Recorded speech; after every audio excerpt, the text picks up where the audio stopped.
স্যান্ডেলে তিনি লিখলেন যে বাংলায় সাম্প্রদায়িকতার আগুন জ্বলতে দেব না। বিতর্কিত বাবরি মসজিদ ইস্যুতেই এই কথা জানালেন সেই রাজ্যের মুখ্যমন্ত্রী মমতা বন্দ্যোপাধ্যায়। 6 ডিসেম্বর সংহতি দিবস পালন করার দিনে এই বার্তা মমতার।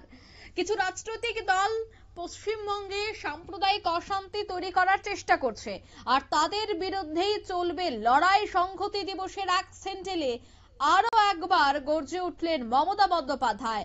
একতার বার্তাও তিনি দিলেন। মমতা তিনি তার এক স্যান্ডেলে লিখলেন যে বাংলার মাটি একতার মাটি, এটি রবীন্দ্রনাথ ঠাকুরের মাটি, এটি নজরুলের মাটি, এটি রামকৃষ্ণ বিবেকানন্দের মাটি।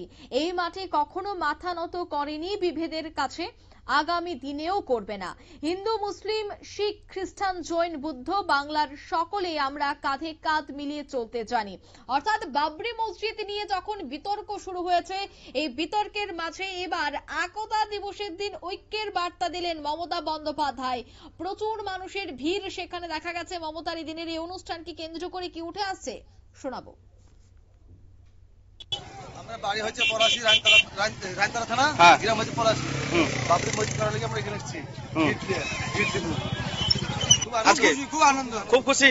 আমাদের ধর্মের একটা জিনিস তৈরি হবে, আমরা খুব আনন্দ, খুব খুশি। বাবরি মসজিদ তৈরি হবে, তাই থ্যাংক ইউ, ধন্যবাদ। সেই জন্য 1992 সালের 6 ডিসেম্বর ধ্বংস করা হয়েছিল বাবরি মসজিদ। ধ্বংসের পরের বছর থেকেই মমতা বন্দ্যোপাধ্যায়ের নির্দেশে প্রতি বছর 6 ডিসেম্বর সংহতি দিবস পালন করে আসছে তৃণমূল।